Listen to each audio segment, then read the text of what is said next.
Hi friends, T T വ്ളോഗിൻ്റെ പുതിയ അധ്യായത്തിലേക്ക് എല്ലാവർക്കും സ്വാഗതം. ഇന്ന് ഞാൻ നിങ്ങളുമായി ചർച്ച ചെയ്യാൻ ആഗ്രഹിക്കുന്ന വിഷയം കോൺഫിഡൻസിനെ കുറിച്ചുള്ളതാണ്. നമുക്കെല്ലാവർക്കും വളരെയധികം കോൺഫിഡൻസ് ഉള്ളവരാണ്. എന്നിരുന്നാലും കോൺഫിഡൻസിൻ്റെ ഏതാനും ചില ഫാക്റ്റുകൾ നമുക്കൊന്ന് ഡിസ്കസ് ചെയ്യാം.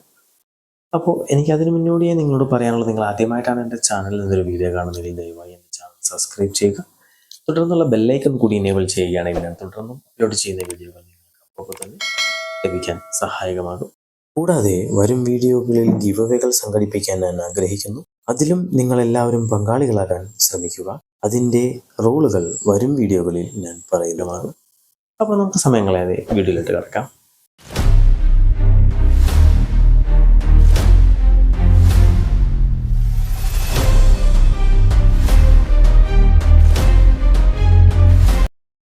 ആരെങ്കിലും നിങ്ങളോട് പറയാതെ തന്നെ നിങ്ങൾ സുന്ദരനാണെന്നോ സുന്ദരിയാണെന്നോ അനുഭവിച്ചറിയുന്ന തിരിച്ചറിവിനെയാണ് യഥാർത്ഥത്തിൽ ആത്മവിശ്വാസം എന്ന് പറയുന്നത്.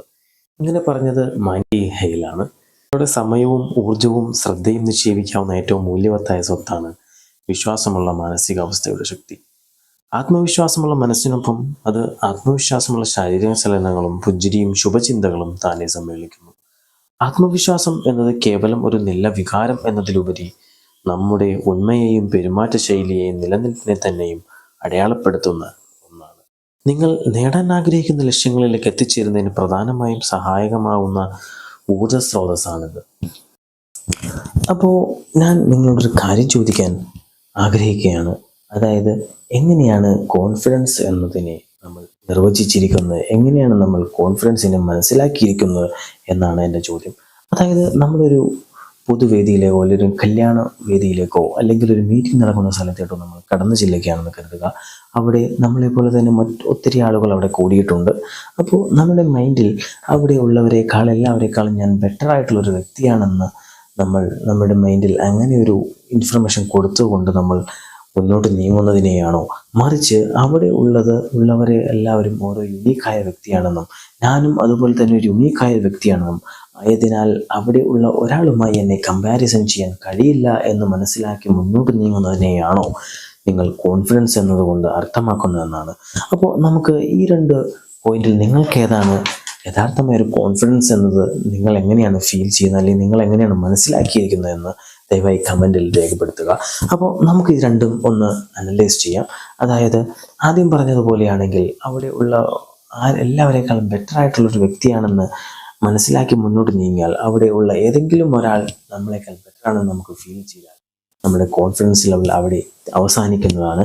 എന്നാൽ മറിച്ചാണെങ്കിൽ അവിടെയുള്ള ഓരോരുത്തരും ഓരോ യുണീക്കായ വ്യക്തിയാണെന്നും ഞാനും അതുപോലെ തന്നെ ഒരു യുണീക്കായ വ്യക്തിയാണെന്നും ഒരിക്കലും അവിടെയുള്ള മറ്റൊരാളുമായി എന്നെ കമ്പാരിസൺ ചെയ്യാൻ കഴിയില്ല എന്ന് മനസ്സിലാക്കി മുന്നോട്ട് നീങ്ങുകയാണെങ്കിൽ നമ്മൾ ഒരിക്കലും മറ്റൊരാളുമായി കമ്പാരിസൺ പോകാതിരിക്കുകയും ആയതിനാൽ നമ്മുടെ കോൺഫിഡൻസ് ലെവൽ എപ്പോഴും ഒറ്റ സ്ട്രെച്ചിൽ തന്നെ പോകുന്നതുമാണ്. അപ്പോൾ നമുക്കറിയാം, ജീവിത വിജയത്തിന് അല്ലെങ്കിൽ നമ്മുടെ കരിയർ മെച്ചപ്പെടുത്തുന്നതിന് വളരെ അത്യാവശ്യമായ ഒന്നാണ് കോൺഫിഡൻസ് എന്നുള്ളത്. കോൺഫിഡൻസ് ഉള്ളവർക്ക് എമോഷൻസ് എങ്ങനെ കൈകാര്യം ചെയ്യണം എന്ന ഐഡിയ ഉള്ളവരായിരിക്കും. നല്ല പോസിറ്റീവ് ചിന്താഗതിക്കാരായിരിക്കും നല്ല കോൺഫിഡൻസ് ഉള്ള ഒട്ടുമിക്ക ആളുകളും. നിങ്ങളുടെ ആത്മവിശ്വാസത്തിന് നിങ്ങളെക്കുറിച്ച് മറ്റുള്ളവരുടെ അഭിപ്രായവുമായി യാതൊരു ബന്ധവുമില്ല. നിങ്ങളുടെ പക്കൽ ഉള്ളതോ ഇല്ലാത്തതുമായ കാര്യങ്ങളുമായി ഇതിന് യാതൊരുവിധ ബന്ധവുമില്ല. മാത്രവുമല്ല, നിങ്ങളുടെ സാമൂഹിക സ്ഥിതി, ജോലി, പദവി, സമ്പത്തുമായോ ഇതിന് യാതൊരുവിധ ബന്ധവുമില്ല. എല്ലാം ഉണ്ട് എന്ന് തോന്നുന്ന ആളുകൾക്ക് പോലും അവരുടെ ആത്മാഭിമാനത്തിലും കഴിവിലും പൂർണ്ണമായ ആത്മവിശ്വാസം ഇല്ലായിരിക്കാം. നമ്മുടെ ബാഹ്യ സാഹചര്യങ്ങൾ തീർച്ചയായും നമ്മുടെ ആത്മവിശ്വാസത്തെ ബാധിക്കുന്നുണ്ട്. എന്നാൽ അത് മെരുക്കിയെടുക്കാവുന്ന മാനസികാവസ്ഥയാണ്. നിങ്ങൾ കാഴ്ചയിൽ എങ്ങനെയുള്ള ആളാണ്, ആരെയെല്ലാം പരിചയമുണ്ട്, എവിടെ താമസിക്കുന്നു, വിദ്യാഭ്യാസം എവിടെയായിരുന്നു, എത്രത്തോളം ധനികനാണ് എന്നുള്ള വിവരങ്ങൾക്കൊക്കെ വിഭിന്നമായി ആത്മവിശ്വാസം കുടികൊള്ളുന്നത് ഈ ഒരു ആശയത്തിലാണ്. ഈ നിമിഷത്തിലായിരിക്കാൻ ഞാൻ തിരഞ്ഞെടുക്കുന്ന എല്ലാത്തിനും ഞാൻ അർഹനാണ് അല്ലെങ്കിൽ അർഹയാണ് എന്നുള്ളതാണ് പ്രധാനപ്പെട്ട ആശയം. ആത്മവിശ്വാസം എന്നത് ഒരു തിരഞ്ഞെടുപ്പാണ്. എല്ലാ ദിവസവും നാം ചെയ്യുന്ന ചെറിയ ചെറിയ പ്രവർത്തനങ്ങളുടെ തിളക്കമേറ്റിയെടുക്കാവുന്ന ഒന്ന്. വളരെ ലളിതമായ ഒന്നാണിത്. എന്നാൽ ആത്മവിശ്വാസത്തെ നിർവചിക്കാൻ ശ്രമിച്ചും ആത്മവിശ്വാസത്തെ എങ്ങനെ സൃഷ്ടിക്കാമെന്ന് നനച്ചും നാം ഇതിനെ സങ്കീർണമാക്കി തീർക്കുന്നു. എന്നിരുന്നാലും ആത്മവിശ്വാസം എന്നത് നമ്മൾ സ്വയം സൃഷ്ടിക്കുന്ന ഒരു അനുഭവവും യാഥാർത്ഥ്യവുമാണ്. അത് സ്വാഭാവികമായി നമുക്ക് കിട്ടുന്നതല്ല. എന്നാൽ മറ്റുള്ളവരുടെ മൂല്യനിർണ്ണയത്തിലൂടെയോ പ്രമാണങ്ങളിലൂടെയോ നിങ്ങൾ അത് സമ്പാദിക്കേണ്ടതുമില്ല. ആത്മവിശ്വാസം എങ്ങനെ വളർത്തിയെടുക്കാമെന്ന് പഠിക്കണമെങ്കിൽ നിങ്ങളുടെ ഇപ്പോഴത്തെ നില അഥവാ മാനസികാവസ്ഥ മാറ്റാൻ നിങ്ങൾ തയ്യാറായിരിക്കണം. നിങ്ങൾക്ക് ചുറ്റും എന്ത് തന്നെ സംഭവിച്ചാലും നിങ്ങൾക്ക് എപ്പോൾ വേണമെങ്കിലും നിങ്ങളുടെ മാനസികാവസ്ഥ മാറ്റാൻ കഴിയും എന്നുള്ളതാണ് ഇതിലെ ശുഭവാർത്ത. അത് എങ്ങനെ ചെയ്യണം എന്ന് അറിയണമെന്ന് മാത്രം. ഇതിനെക്കുറിച്ച് പറഞ്ഞത് ടോണി റോബിൻസ് ആണ്. ആത്മവിശ്വാസം നേടാനുള്ള അനുമതിക്കായി നിങ്ങൾ കാത്തിരിപ്പ് നിർത്തുക. നിങ്ങൾ ആരാണോ അതായി തുടരാനുള്ള സമ്മതം സ്വയം നൽകുക. കൂടാതെ നിങ്ങൾക്ക് പരിമിതിയില്ലാത്ത കഴിവുകൾ ഉണ്ടെന്ന വിശ്വാസത്തിന്മേൽ കഠിനമായി ആശ്രയിക്കുക. നിങ്ങൾക്ക് ഉള്ളിൽ ഇനിയും കണ്ടെത്താത്ത കഴിവുകളുടെയും അതിരുകളില്ലാത്ത സാധ്യതകളുടെയും ഒരു കലവറ തന്നെയുണ്ട്. ആത്മവിശ്വാസത്തെ ഈ ഒരു ചെറിയ പോയിന്റിലേക്ക് സംഗ്രഹിക്കാം. ഇങ്ങനെയാണ്. ഇത് നിങ്ങളുമായി നിങ്ങൾക്കുള്ള ബന്ധമാണ്. തനിച്ചായിരിക്കുമ്പോൾ നിങ്ങളെക്കുറിച്ച് നിങ്ങൾക്ക് എങ്ങനെ അനുഭവപ്പെടുന്നു എന്നുള്ളതാണ്. നിങ്ങൾ ആത്മാർത്ഥമായി ആത്മവിശ്വാസമുള്ളവരായിരിക്കുമ്പോൾ നിങ്ങൾക്ക് സ്വയം എങ്ങനെ അനുഭവപ്പെടുന്നു എന്നതിനെ നിയന്ത്രിക്കാനാകും. ഈ ദൃഢത നിങ്ങൾ ആരാണെന്ന്, നിങ്ങളുടെ ദൗത്യം, ജീവിത ലക്ഷ്യം എന്താണെന്നതിലും വ്യക്തത നൽകുന്നു. നിങ്ങൾക്കും നിങ്ങളുടെ സ്വപ്നങ്ങൾക്കും നടുവിൽ നിൽക്കുന്ന ഏത് തടസ്സവും നിങ്ങൾക്ക് തകർക്കാൻ കഴിയുകയും ചെയ്യും. നിങ്ങൾക്ക് എന്താണ് വേണ്ടത് എന്ന് നിങ്ങൾക്കറിയാം. അവിടേക്ക് എത്താൻ ആവശ്യമായ എല്ലാം ചെയ്യാൻ തയ്യാറുമാണ്. ബാഹ്യ സാഹചര്യങ്ങളിലോ നിലവിലെ കഴിവുകളിലോ നിങ്ങൾ പരിമിതപ്പെടുന്നില്ലെന്ന് നിങ്ങൾക്കറിയാം. ഈ ജീവിതത്തിൽ നിങ്ങൾക്ക് മികവ് പുലർത്താൻ ആവശ്യമായ ആത്മവിശ്വാസം അതാണ്. നിങ്ങളുടെ ആത്മവിശ്വാസം ശക്തിപ്പെടുത്തുമ്പോൾ ഇങ്ങനെയെല്ലാം സംഭവിക്കുന്നു. ആത്മവിശ്വാസം ഉള്ളവരായിരിക്കുന്നതും അപ്രകാരം പ്രവർത്തിക്കുന്നതുമെല്ലാം എല്ലായ്പ്പോഴും എളുപ്പവുമല്ല എന്ന് നമുക്കറിയാം. പ്രത്യേകിച്ചും നിങ്ങളുടെ ജീവിതത്തിൽ ഒട്ടേറെ പ്രതിബന്ധങ്ങൾ തരണം ചെയ്തിട്ടുണ്ടെങ്കിൽ. ദുരിതപൂർണമായ ഒരു ജീവിതം നയിക്കുമ്പോൾ ആശയക്കുഴപ്പവും നിരുത്സാഹവും നമ്മെ ചൂഴുകയും പലവിധം അവ നമ്മെ ബാധിക്കുകയും ചെയ്യാം. പക്ഷേ ഒട്ടും ഭയപ്പെടേണ്ട. നിങ്ങൾ നല്ല കരങ്ങളിലാണുള്ളത്, നിങ്ങളുടെ തന്നെ കരങ്ങളിൽ എന്ന് മനസ്സിലാക്കുക. ആത്മവിശ്വാസം എന്നത് നാം സ്വയം സമയമെടുത്ത് ആർജിച്ചെടുക്കേണ്ടതും കെട്ടിപ്പടുക്കേണ്ടതുമാണ്. ഇത് പറയുമ്പോൾ എനിക്കൊരു സിനിമ ഡയലോഗാണ് ഓർമ്മ വരുന്നത്. ചാകാൻ ആർക്കും പറ്റും, ജീവിക്കാനാണ് പാട്. അത് എങ്ങനെ എവിടെ വേണമെന്ന് അവനവൻ തന്നെ തീരുമാനിക്കണം. ആത്മവിശ്വാസത്തെക്കുറിച്ച് പറയുമ്പോൾ പറയേണ്ട ഒന്നാണ് ഭയം എന്നത്. ഈ ഭയത്തെ എങ്ങനെ മറികടക്കാം എന്ന് നമുക്കൊന്ന് നോക്കാം. ഭയം എന്നത് വികാരങ്ങളാൽ പ്രചോദിക്കപ്പെടുകയും നിർമ്മിക്കപ്പെടുകയും ചെയ്യുന്ന ഒരു മാനസികാവസ്ഥയാണ്. ഭയപ്പെടുത്തുന്നതോ ബുദ്ധിമുട്ടുണ്ടാക്കുന്നതോ വെല്ലുവിളി നിറഞ്ഞതോ ജീവന് ഭീഷണി ഉളവാക്കുന്നതോ ആയ ഏതെങ്കിലും കാര്യങ്ങൾ കാണുമ്പോൾ നിങ്ങളുടെ തലച്ചോറിൽ ഭയം ഉദ്ദീപിക്കപ്പെടുന്നു.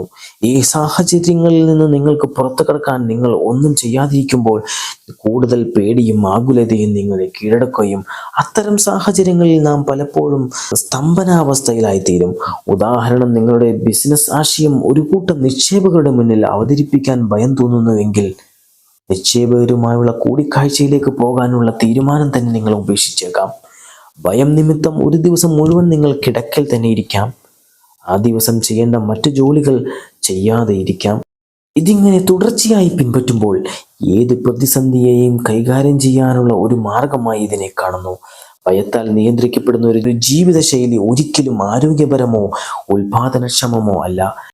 അതിനാൽ ഭയത്തിൻ്റെ ഈ ചക്രം തകർക്കുന്നതിനുള്ള ഏകമാർഗം പ്രവർത്തിക്കുക എന്നതാണ്. നമ്മുടെ കർമ്മത്തിൻ്റെ ആക്കം കൂട്ടുകയും ഭയത്തോട് നേരിട്ട് മല്ലിടുകയും ചെയ്യുക എന്നതാണ് ഇതിനുള്ള പോംവഴി. ഭയം വിട്ടു പോകുന്നതുവരെ നിങ്ങൾ കാത്തിരിക്കരുത്. നിങ്ങളുടെ ജീവിതയാത്രയിൽ അതിനെ കൂട്ടുക. അപ്പോൾ നിഷ്ക്രിയത്വം സംശയവും ഭയവും വളർത്തുന്നു. പ്രവൃത്തി ആത്മവിശ്വാസവും ധൈര്യവും വളർത്തുന്നു. നിങ്ങൾക്ക് ഭയത്തെ ജയിച്ച് ആത്മവിശ്വാസം നേടണമെങ്കിൽ വീട്ടിലിരുന്ന് ഇതിനെക്കുറിച്ച് ചിന്തിക്കരുത്. പുറത്തുപോയി കർമ്മനിരതനാവുക.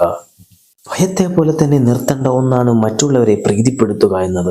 മറ്റുള്ളവരുടെ പ്രീതിപ്പെടുത്തുന്നത് എങ്ങനെ നിർത്താം? ഒരു പ്രശ്നത്തെ പരിഹരിക്കുന്നതിന് അതിൻ്റെ കാരണത്തെ പരിഹരിക്കേണ്ടതുണ്ട്.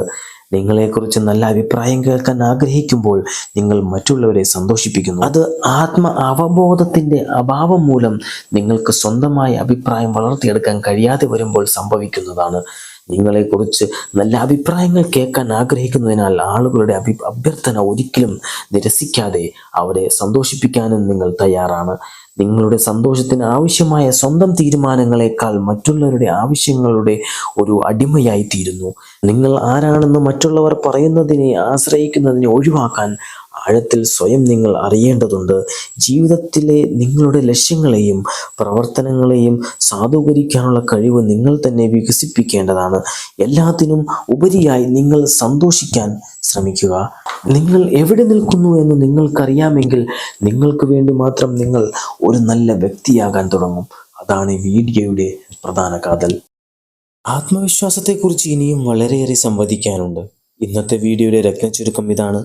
ആത്മവിശ്വാസം എന്നത് ഒരിക്കലും നമുക്ക് കടമായി സ്വീകരിക്കാൻ കഴിയുന്ന ഒരു വസ്തുതയല്ല. അത് നമ്മുടെ സംസാരത്തിലും പ്രവർത്തനത്തിലും നയന ചലനങ്ങളിൽ പോലും പ്രകടമാക്കേണ്ട ഒരു വസ്തുതയാണ്. അത് നമുക്ക് ഒരിക്കലും അഭിനയിക്കാനും ആകുന്ന ഒന്നല്ല. ആയതിനാൽ നിരന്തരമായ പരിശ്രമത്തിലൂടെ അല്ലാതെ ഇത് സ്വായത്തമാക്കുന്നവരും വളരെ വിരളമാണ്. വിശ്വാസമില്ലാതെ ഒരു അടി പോലും ചവിട്ടാനാകില്ല. എന്നാൽ ആത്മവിശ്വാസത്തോടെയുള്ള ഓരോ ചവിട്ടടിയും ഓരോ പുതിയ വഴികൾക്ക് ജന്മം നൽകുന്നു. ഇന്നത്തെ വീഡിയോ ഇവിടെ അവസാനിക്കുകയാണ്. മറക്കാതെ എൻ്റെ ചാനൽ സബ്സ്ക്രൈബ് ചെയ്യുക. തുടർന്നുള്ള ഗിവ്അവേകളിൽ പങ്കെടുക്കാൻ ശ്രമിക്കുക.